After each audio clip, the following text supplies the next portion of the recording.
All right, hello everybody. Welcome. I am going to be talking about the first Jeeves book collection. This book is called My Man Jeeves, and a while back ago, I bought that gigantic PG Wodehouse collection for like $1 or whatever, and I thought, I'll read some Jeeves and Wooster from in there, and so I read the first Jeeves and Wooster book that was in that collection, which was What Right Ho Jeeves. I did a review of that earlier. But apparently, and they didn't tell you, they don't tell you this when you have the book and you're looking at it, but Right Ho Jeeves was actually the sixth book in the series. So, I was kind of feeling like I wanted something more light to read, something a little fun, maybe something comedic. And, we've had a couple of rather gritty weeks with some Marcel Schwab and some gritty King Arthur, Winter King.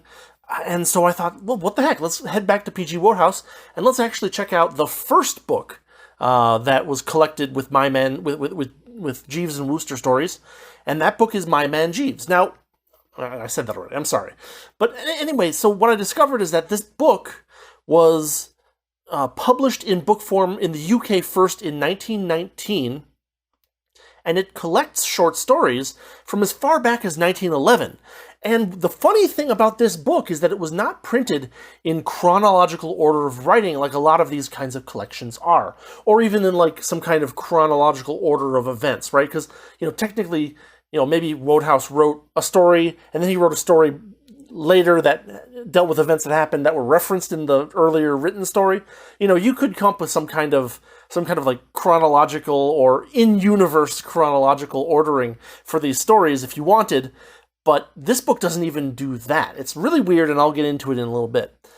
So, and in fact, this led to some rather odd surprises for me because the copy that I picked up said nothing about this, about what this book contained. Only it gave me eight titles of short stories. I was like, cool, let's crunch through these short stories. So, it turns out that Bertie Wooster, the man about town, kind of a little bit dim, but good, well-intentioned character who is often paired with Jeeves, actually was kind of an extension of an earlier character that Wodehouse wrote, a guy named Reggie Pepper. And like, this is one of those things where I was reading the book, and I'm reading and reading and reading, and I get to a point where he's like, oh, by the way, my name's Pepper, Reggie Pepper. I'm like, and for some reason, when I did that, my brain blanked, and I forgot that I knew Bertie's last name was Wooster. It's like, oh, it's Bertie Pepper. I didn't realize that. And then, like, a minute later, I was like, wait a minute, that doesn't make any sense. And so, like, I kind of realized in surprise that this book doesn't just contain Jeeves and Wooster stories. It actually contains 4 earlier stories that had kind of a precursor character named Reggie Pepper. And the funny thing is that those stories aren't the first stories in the book. You actually get 3 Jeeves stories, then 4 Reggie stories, then 1 more Jeeves story. It's very confusing, and it surprised the heck out of me. Because you kind of get into the rhythm of just reading the book, and you're like, okay, I believe that. Okay, and you're kind of your suspension of disbelief kind of takes over, and you're like, oh, his name's Pepper, all right. And then like a minute later, you're like, wait a minute, Jeeves and Wooster. Is it a different character? Anyway, that's basically what happened to me. And the Reggie stories were written between about 1911 to 1913, and the Wooster and Jeeves stories that are in this book are from 1916 and onward. I guess Reggie Pepper was not quite popular enough without some kind of a foil. And so, brilliantly, Wodehouse came up with the character of Jeeves, and we ended up with what we kind of wanted and what we kind of know and love, right? Reggie is a very similar character to Bertie, though he doesn't have the emergency brake that Jeeves serves as well as not having kind of like the criticism that Jeeves often makes of Bertie Wooster. So we get a slightly different, a very similar character with slightly different surroundings that affect how he reacts and acts and stuff like that in interesting ways. I'll just put it that way for the non-spoiler section. And another thing that I learned, which is very surprising, is that the original Jeeves and Wooster stories take place in New York City mostly, and not in like England or London or anywhere in the UK. The Reggie Pepper stories, 3 of them I think take place in the UK, and 1 of them takes place on a yacht somewhere, something like that. So the thing about these books that is very fun and very engaging and enjoyable is that great kind of conversational tone that you get. They're all written in the first person from Bertie's or Reggie's perspective, and he always Reggie peppers all of his things with kind of these very conversational asides and little hints and weird things, like little, how would you even describe it? Like nuanced little things that provide you with more information about the characters, and particularly with Bertie or Reggie's opinions of the characters. And it all has that kind of, very, very British, kind of posh sense of dry-ish humor, but with a good chunk of silliness kind of pushed in there as well, right? Like the British gentleman can be a very boring character, and so what you do is you make him a little bit dim, and you make him a little bit silly, and you end up with something that's actually quite funny because of the contrast between like the meaningful coughs of all the highbrow characters around your main character and his reactions to them. So, that's kind of the appeal of these stories to me. I found a great little, there's all kinds of great chunks in this book, but I picked one in particular to kind of give an idea of what these conversational narration bits feel like. Here we go. You see, the catch about portrait painting, I've looked into the thing a bit, is that you can't start painting portraits till people come along and ask you to. And they won't come and ask you to until you've painted a lot first. This makes it kind of difficult for a chappie. Corky managed to get along by drawing an occasional picture for the comic papers. He had rather a gift for funny stuff when he got a good idea, and doing bedsteads and chairs and things for the advertisements. His principal source of income, however, was derived from biting the ear of a rich uncle, one Alexander Warple, who was in the jute business. I'm a bit foggy as to what a jute is, but it's apparently something the populace is pretty keen on, for Mr. Warple had made quite an indecently large stack out of it. It's all those little, like, oh, by the way, this. Oh, also you should know this. And kind of his quirky perspective on all the characters that he meets, and his judgments of them that make it funny and fun to read and engaging. And it's just friendly, like, if you're ever in a bad mood, you can read one of these books and you just get this friendly conversational tone that you can just you can take it to the bank. You can read these fanciful, silly stories of the misadventures of some guys in, New England, in England or in New York. And, they're always funny, and they're always worth reading. And, they're even the kind of thing that you could read over and over, just because a large part of what makes them funny is the circumstances that pop up and how silly all of the different reactions and re-reactions and so forth are. And of course, if you've ever seen the TV show, and if you haven't, I highly recommend that you check it out if you like this kind of thing at all. You can totally read every word in this book in Hugh Laurie's voice, if you want. It's up to you. But I did it for some of it. I couldn't help it.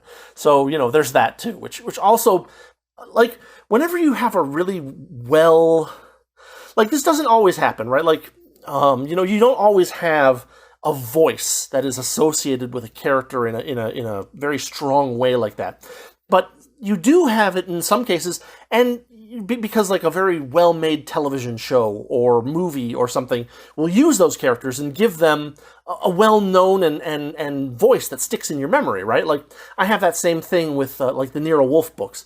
I always hear Archie as Timothy Hutton, and I always hear Wolfe as Maury Chaykin. And with these, you can very easily just kind of lapse into hearing Hugh Laurie's voice saying, I'm not going to try to reproduce his voice, but you can always hear it in his voice, and it's, it adds something to it. And if you haven't seen the show, it's totally worth giving it a look if you like this kind of humor at all. So with that, I'm just going to say this is an excellent book. We'll move into the spoilers, and I'll tell you a little bit about each story and a couple of things that I thought about each one, and that way you can, figure out whether this is the kind of thing that is for you. And of course, if you don't want any spoilers, you can always skip that section. So here we go. All right. First up in this book, we have the story Leave It to Jeeves. And this story starts the well-established pattern of beginning with Jeeves having some sort of disapproval of some aspect of Bertie's appearance. Maybe he's got a tie that Jeeves doesn't like, or, he's wearing a suit that Jeeves would prefer he wears something else, something along those lines. The proverbial jacket that he wants to burn. But here's the thing, is that in this particular story, Bertie actually agrees with Jeeves after actually trying the suit on. It's a gray check suit that one of Bertie's friends has, and Bertie's like, yeah, I got one, and Jeeves is like, I don't know if that's going to fit you or not. And Bertie's like, well, I'm going to buy one anyway. And then he puts it on, and he looks at himself in the mirror, he's like, oh, this does look really stupid. I'm not going to wear this ever again. Another thing we get is Jeeves being, let's say, knowledgeable about gambling. We start out with a horse race recommendation where Bertie's like, oh, I'm going to put money on this horse. And Jeeves is like, no, I think that horse is aiming for second. I've definitely got kind of my eye on it, and that's my conclusion. And of course, Jeeves turns out to be right. So in this story, we find out, to my surprise, that Bertie is in New York after failing to stop his cousin Gussie from marrying a woman that his Aunt Agatha, that is Bertie's Aunt Agatha, doesn't approve of. Aunt Agatha is kind of the reason that Bertie does a lot of things indirectly, right? She's the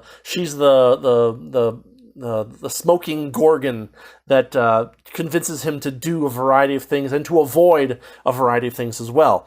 And in the book that I read earlier, we got a lot of interaction between him and her. That was from Right Ho Jeeves. But in this one, we don't actually get to see him and her interact. We just get to see his fear of her as kind of like a mythical dragon character, if you will. So in this story, Bertie's friend Corky is an artist who has a similar problem to Bertie in that he has a lady friend and he has an uncle.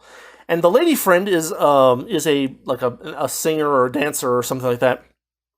And he is convinced that his uncle probably won't like her, even though he wants to marry her. So, for some reason, even though Bertie failed completely in stopping Gussie from marrying the woman that Agatha doesn't approve of, Corky shows up and is like, "Can you help me kind of on the other side of this problem that I have?" And so Bertie and Jeeves think about it, and they talk a little while, and Jeeves comes up with a plan that sounds like it might work, right? His plan is to have someone ghostwrite a book on a topic that the uncle loves, in this case, birds.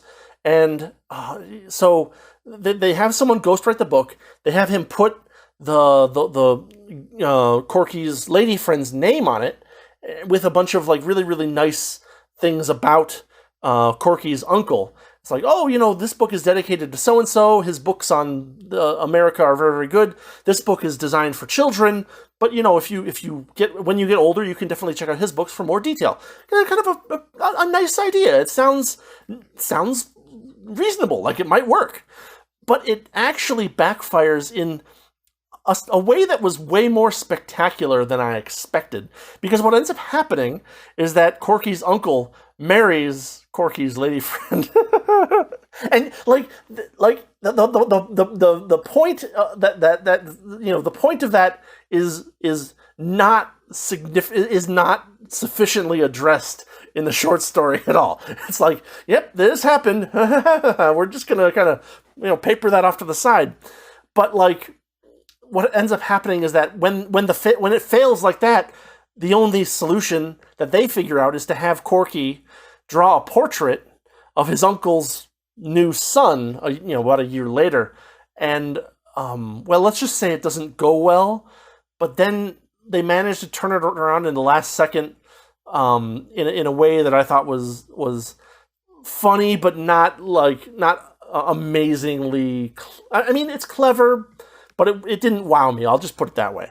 But one of the things that I found myself loving in this particular story and remembering from Wodehouse's writing is the little hints in the narration. There's this great little passage, quote, "I was so darn sorry for poor old Corky that I hadn't the heart to touch my breakfast.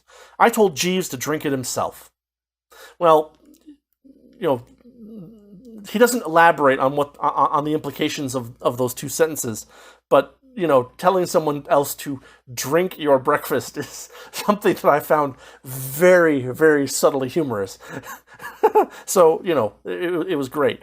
I mean, so suffice it to say, by the end of this short story, Jeeves and Wooster managed to turn the initial backfire into something that is even more ridiculous. But it turns out that, the thing that they do results in Corky not being completely destitute, so it kind of sort of works. Good enough. Next up, we have Jeeves and the Unbidden Guest, which the first thing that this story does is it establishes that Bertie is a late riser. We've seen this in other stories. You may have seen this in the TV show, but, Bertie doesn't like to kind of get up and do much before about 10 o'clock. We also get a fight about a particular type of suit that Bertie likes. Jeeves does not like it. But, that kind of pushes off to the side. When a woman shows up at 10 o'clock to ask Bertie about some stuff, she basically pawns her son, Wilmot, off onto Bertie for a month. And Bertie's like, no, I don't want him here. I don't have a place for him here. And she's like, no, it's not going to be any problem. He just likes reading books, and he doesn't do anything crazy. And, as soon as she leaves, basically it turns out that Wilmot is extremely tired of her repressive presence and goes on a series of bender after bender after bender, to the point where it gets so bad that Bertie actually decides to leave and go visit a friend for a couple of weeks because Wilmot is so incorrigible. He's like, Bertie tries to lay down the laws, like, this is my place, and you can't do this kind of stuff here, and Wilmot just ignores him, and it's hilarious.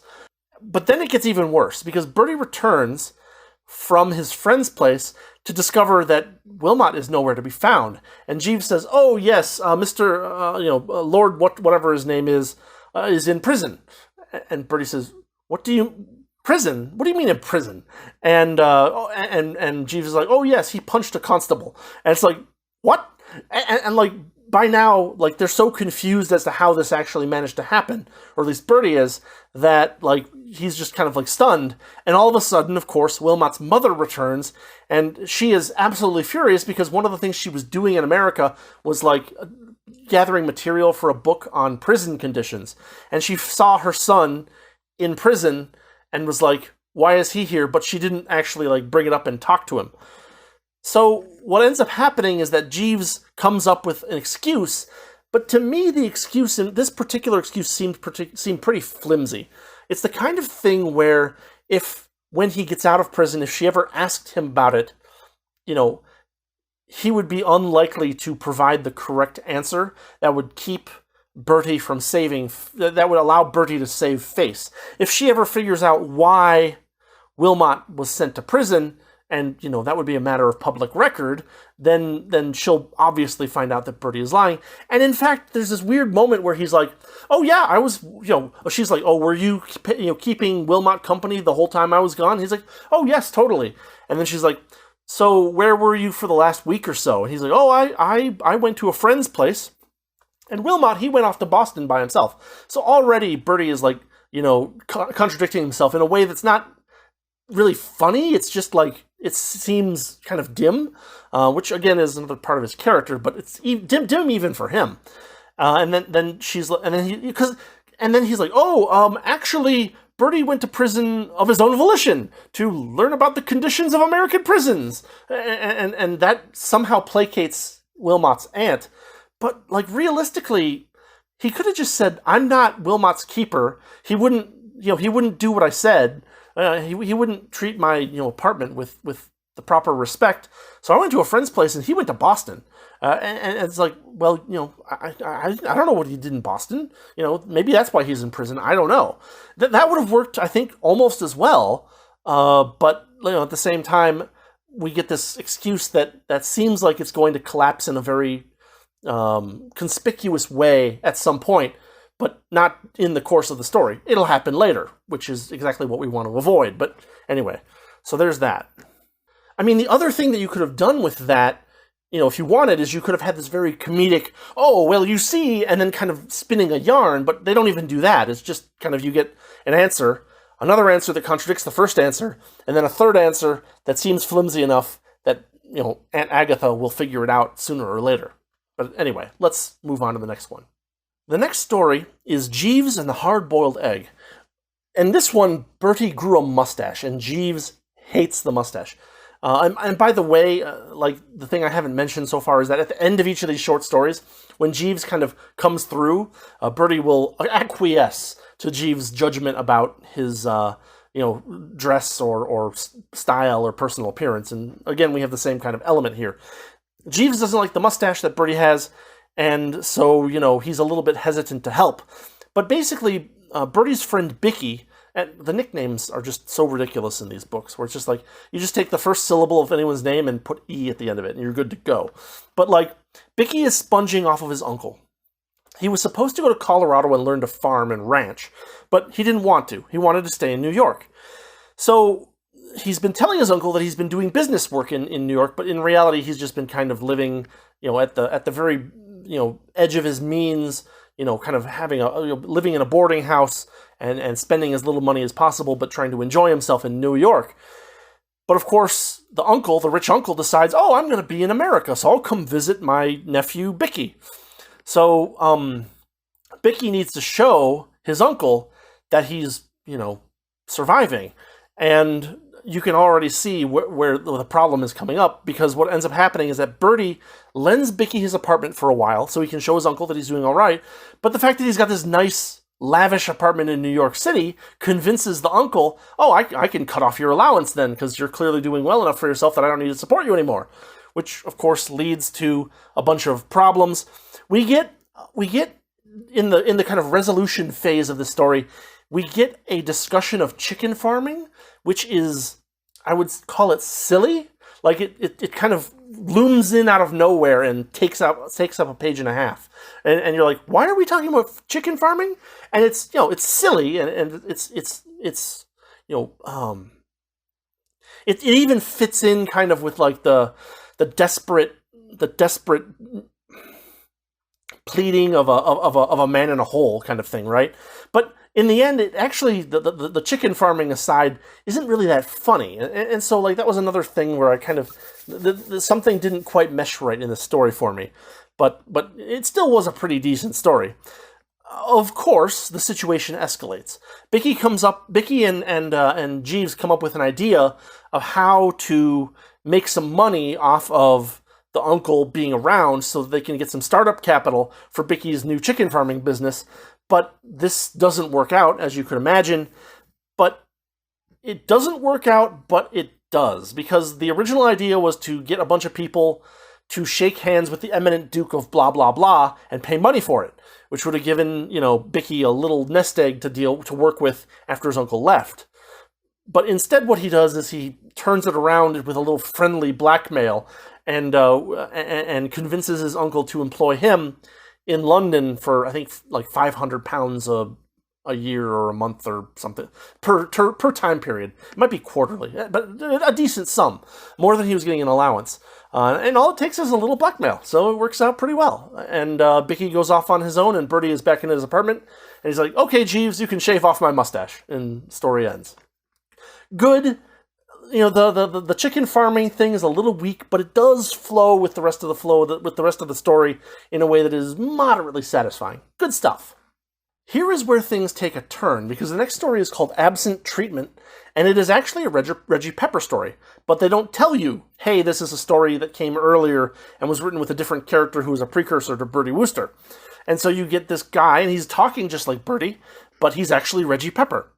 I became extremely confused because there was no foreword or anything to explain that, the different timing of the stories. But what this story is about, and I think it's actually pretty funny, is the story of an extremely forgetful man. Basically, he gets married and he forgets everything about his marriage. Her birthday, their anniversary, stuff like that. So there's a funny scene where the guy invites Bertie over for dinner, and his wife, not Bertie's wife, but the character's wife, the forgetful guy's wife, is all decked out. And Bertie's like, wow, she's really dressed to the nines for just dinner with me. That's really crazy. And, nice of her, I guess, but it is a little bit unexpected. At which point we discover that this was actually their anniversary, and they had theater tickets that the guy forgot about. He forgot about the anniversary, he forgot about the theater tickets, and she is a little bit angry about this, but he manages to kind of patch things up a little bit. But he keeps forgetting things, until at some point she leaves him and sends him a letter that's like, send me a best wishes on my birthday and I'll come back. And we get something that I've never seen in one of these stories before, which is basically a comic detective story. Reggie spends a bunch of time coming up with different ideas as to how the forgetful guy can remember his wife's birthday, because he's forgotten it. And Reggie's like, well, you should think a bit. And he's like, I tried thinking. Are you crazy? You don't think I tried thinking about it? It's totally gone. It's out. And so they go through this whole rigmarole, which is great, of like, okay, you went and saw this play. When was this play playing? Okay, it was playing in this month. And I lent you a tenner, and you wrote me a check, so you should have a check stub from the day that was after this. And you told me this is whole, like, very, very funny kind of fake detective story. It's farcical, but well done, I thought. And finally, the guy remembers his wife's birthday, sends her the letter, and she comes back. But then at the very end, we get something that does not often happen in these stories, which I thought was very surprising. We get the twist ending, where, first off, it confused me, because I was still kind of reeling over the fact that we had a different main character all of a sudden, and Jeeves was gone, and I was like, what's going on here? But the way that this particular twist ending was written led me to believe that I had missed a chunk of the story, because basically Reggie refers to something that he said to her at an earlier point, and I flipped back in the story, did he ever say that to her? I don't remember that. But it turns out that no, it's like a twist ending where he had a talk with her off camera, so to speak, that convinced her to do the whole birthday thing. And then the fact that it took this comic detective farce to figure it out is reason for her to be very angry at him for, I won't spoil that last point. It was quite funny once I figured out exactly what was happening. So that is Absent Treatment. Next up, we have Helping Freddie. Another Reggie story. Reggie is trying to help his friend Freddie woo a woman whose name is Angela. And there's this gigantic misunderstanding where Reggie basically goes out and sees a bunch of people playing on the beach, one of them being Angela, and this leads him to basically kidnap a child. It's a really funny set of circumstances that are like right on the border of surreal, because what ends up happening is that, like, he brings the kid and he's like, oh, this must be Angela's little brother or cousin or something. He's like, I've never seen this kid in my life. I have no idea who that is. And they're like, uh-oh. And like, so basically they're worried that Reggie is gonna get taken for kidnapping at this point. But like, the whole thing resolves itself in an almost hilarious fashion. Reggie tracks down the kid's parents, and it turns out that the kid was supposed to be, like, along with his nurse, and, like, she just vanished or something. But, like, the family has mumps, but the kid does not. And so they're like, oh, can you take care of him for a little while? He's like, no, I can't. I mean, my name's Reggie Pepper. I'm not from here. I'm just visiting. He's like, oh, I know, Mr. Pepper. Oh, I trust you implicitly if you're a son or nephew of a Pepper. And so basically Reggie and Freddie end up having to take care of this kid for a few days instead of going to jail for kidnapping, which is what they were worried was going to happen. And then one of Reggie's friends, who is a playwright, shows up and basically tries to write a comic play about this whole situation of the kid and Freddie and Angela, and Freddie failing to woo Angela but trying, kind of thing, and then using the kid, feeding him lines basically to get him to say things that will hopefully melt Angela's heart. And like, it's funny because what they come up with is so incredibly lame, and yet it still works. And so we end up with this reconciliation between Freddie and Angela, and the kid is safe and doesn't have mumps, and that's kind of how the story ends. And it's more satisfying than I describe it. Like, the amount of confusion in this story and chaos and like expectations that are subverted, but in a good way, like where something actually happens, is I think a really good point in this story's favor. So that's Helping Freddie. Let's move on to the next one. Next up is another Reggie Pepper story. This one is called Rallying Round Old George, and this one takes place in Monte Carlo. They're like on a yacht or something like that. Suffice it to say that this story is a big, huge mess of busted relationships, crazy circumstances, and Reggie is somehow in the middle, but also out of danger at the same time.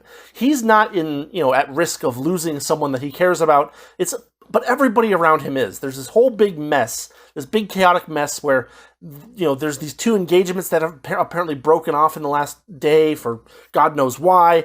And, there's a funny addition to this particular story where Reggie has my man, Voules, Voules.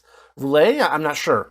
But the thing is that Voulet is nothing like Jeeves at all. Voulet has none of the good characteristics of Jeeves. He has some other good-ish characteristics, but not in particularly like a really fun character. He doesn't get enough. He doesn't do enough fun stuff or silly stuff or interesting stuff to be a particularly interesting character. In fact, he's one end of one of the broken relationships. For a short story, the complexity of the circumstances and how well they're handled in a way that feels chaotic, but at the same time you can kind of understand what's going on as long as you pay attention to all the characters' names, which there aren't that many, so it's doable, right? Like, this story did this kind of weird, chaotic situation really, really well. I thought it was really impressive, just the way he handled it.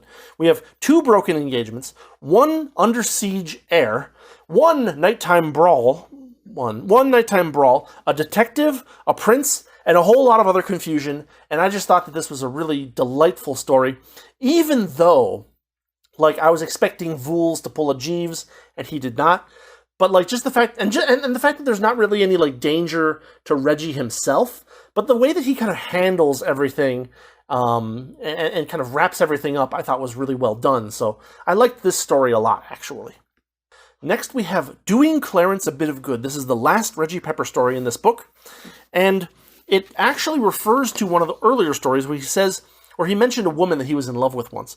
And in this story, that same woman who's married someone else and gone off into the countryside to have a house and have kids and all that good stuff, invites him to spend a few days at her estate with her husband. This, it's not like there's any kind of weird implications or anything, but it's just a really weird thing for a person to do. And Reggie himself is like, I'm not sure I'm comfortable with this. But the thing is that at the end of her letter, she puts in a bunch of post statements, P.S., P.P.S., P.P.S.S., P.S., P.P.S. That by itself is funny. But she basically tries to convince him to come out there for a couple of days because there's a lot of really great stuff out there. And she mentions one of Reggie's other friends who's like, yeah, this is what he said about this and this and this, and so you might like this place. And so Reggie says, okay, what the heck, I'll go out there. And we also get this hilarious deliberate mix-up. I said that she sent him a letter. And so but the funny thing is that all the things that she said in the letter to get Reggie out there, I'm gonna keep doing that, to get Reggie out there, all the things that she says are actually not quite right. So I'll just read this. Quote, P.P.S. Bill, that's Reggie's friend, Bill says our billiard table is one of the best he has ever played on. P.P.S.S. We are only half a mile from a golf course. Bill says it is better than St. Andrews. And then a little bit later on, when Reggie gets there, he's like, oh, he actually meets Bill, and he's like, oh, and Bill's like, wow, she convinced you to go up there? And he's like, well, yeah, I mean, she said this and that and this. And Bill, I'll just read it again. Quote, she said you said it was better than St. Andrews. Well, so I did. Was that all she said? I said. Well, wasn't it enough? She didn't happen to mention that I added the words, I don't think? No, she forgot to tell me that. It's the worst course in Great Britain, says Bill. And then later on, quote, we'll have to take it out in billiards, I said. I'm glad the table's good. Well, it depends on what you call good. It's half size, and there's a 7-inch cut just out of balk where Clarence's cue slipped. Elizabeth has mended it with pink silk. So, we get this vivid image of a monstrosity of a billiards table. Most of you who are watching this have either probably played some form of pool or have at least seen it in a movie or a television show or something like that. I had a friend, actually Justin Fraser, the author of some of the books behind me. His dad had a billiard table in their basement, and it's a good sized thing. But then when you think about making it half size, already you've got kind of a monstrosity. The density is all wrong for a half size billiard table.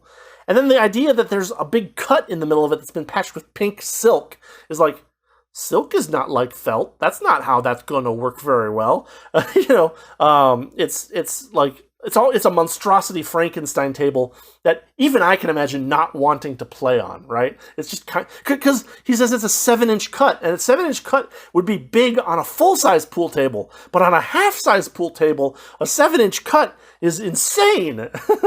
So, like, this great mix-up that is kind of, like, deliberate, because clearly she heard Bill say, "I don't think," but she decided not to tell that to Reggie, and instead only told him, "Oh yeah, he said it's the best, whatever." And so we get this whole mess where Reggie is there. We end up with two characters, her husband and her husband's father, who have the artistic temperament. They're painting, and they're jealous of each other, and they're, angry at each other's achievements and their own inability to kind of overcome those achievements. And they've traded paintings at some point, and they're angry. There's a whole bunch of, like, smoldering stuff going on that is quite funny and silly, and it really sets up the tale very well. And it turns out that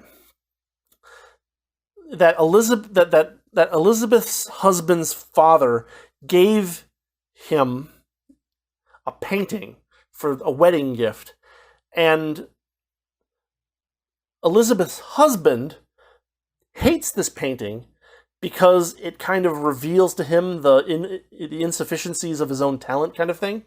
It's always staring at him. It's, like, posted right on one side of the friggin' dining room. And so, like, what's his name? Clarence, yeah, his name is Clarence. Clarence is like, "Can you get rid of this painting? We'll pretend it got stolen or something." And then at the same time, he has his own painting, which somehow they managed to get them confused, and Reggie burns the wrong painting. But basically, there's painting thieves going around anyway, and so they kind of pass the blame off to people that actually had nothing to do with anything. It's a weird conclusion, and it's a little hard to believe that Reggie, he gets into a fight with Bill at night because Reggie's creeping down to cut the painting out and burn it. But Bill finds him and slugs him, and he's so dizzy that he can't tell a chair off in the side of the room from something hung up, alongside the friggin' dining room table. I'm not really convinced that someone could be hit hard enough to make that mistake and still have the sense to actually cut out the painting and, burn it, destroy it, whatever. But that's what Wodehouse wants us to believe for this one. It's straining my suspension of disbelief a little bit, but it's still pretty well done. So it's a decent story. Our final story is called The Ant and the Sluggard, and this is the return of Bertie and Jeeves. With no fanfare they went away, and with no fanfare they return. Bertie's friend Rocky hates the city. He loves to live in the country. Bertie's still in New York, but the problem is that Rocky's aunt is his source of income. He is both her only living heir, and he also gets an allowance from her every month, for living expenses. And she sends him this doozy of a letter that's basically like, "I'm so sick and old and dying, and I want you to experience the fun of the New York City social life while I'm still alive, and write me letters about it." And he's like, "I don't want to live in New York City. I don't want to come here and spend every day here. I don't want to spend that much on living space. I don't want to spend time with these people that I despise." And so they come up with this great idea, and it seems like a pretty good idea again in this one, where Jeeves instead will go live the nightlife in New York City. He'll provide detailed notes to Rocky. Rocky will write the letters, send them to his aunt. Everything will be hunky-dory. Of course, though, this leads to the development that Rocky's aunt decides to show up one day, and she's like, "Oh, I'm not actually dead anymore. I'm feeling great. I want to come and visit New York City." And so she comes there, and she believes that Bertie is like sponging off of Rocky, taking up space in his apartment, when in fact it's Bertie's apartment, and they merely sent the letters from there so that it would look like Rocky had a local New York City address. And so, like, Bertie's like, "Fine, I'll leave. I'll go get a hotel. Jeeves, you're Rocky's guy for the next couple of days. Deal with it." And Jeeves' solution is to take her around the city, and he basically walks her in to an auditorium where this fiery preacher is giving a speech, sits her down in the middle of a row, and walks away. It's so funny. And of course she is so easily swayed that the speech of this fiery preacher completely reverses her position on New York City, which allows Rocky to take a quiet life in the countryside without losing his airship from her, and with her approval. So everything kind of works out. There's no actual direct backfire. The only backfire is her getting the letters, seeing how fun it is in New York City, and then deciding to come and make a visit. Because they even foreshadow it in the way that Rocky's like, she's not sick. She's never been sick. She has more energy than any lady of her age that I've ever known. And so you're waiting for it. You're waiting for her to show up, because it happened in the other stories too, right? But this one doesn't have a direct backfire. They just have to shuffle people around a little bit and have her watch a fiery preacher give a speech about hellfire and brimstone, and everything works out. So a good conclusion for this particular book. Fun story, and nice to see Jeeves and Wooster back together again at the end after being surprised by Reggie Pepper for 4 stories. So with that, we're done with the spoilers. Let's move on to the conclusion. In conclusion, if you watch the spoiler section, you'll see that I had a few criticisms for some of the stories. But what I'll do is right here is I'll just tell you my favorites. My 2 favorites with Jeeves. I'll just do 1 favorite from Jeeves and 1 favorite from Reggie, right? So my favorite Jeeves and Wooster story was Leave It to Jeeves, the very first story, because the level to which Jeeves's initial plan backfires is absolutely spectacular. And then, as far as the Reggie stories go, the first one I think takes the cake for me as well. Absent Treatment is great because it has this weird, farcical comic detective story aspect to it that I found both unexpected and well done and charming and interesting, and it fit well in with the plot too. So I was like, oh, this is a great little place to put in a fake detective story here, and we'll have a lot of fun with that, and indeed I did. I'll give an honorable mention to Rallying Around Old George. That was a story that took place in Monte Carlo. The pure chaos in that story, and the way that it is dealt with in such a kind of not neat, but a way that kind of ties everything up at the end in a way that is satisfactory, I thought was really well done. I thought that Wodehouse took this very chaotic situation and managed to have his character, Reggie Pepper, tie things together in a way that I found satisfying and fun and funny. So those are my 2 favorites. As for the 2 stories I liked least, the honorable mention is for Rallying Around Old George. My least favorites are Jeeves and the Unbidden Guest, because I thought that conclusion was very flimsy.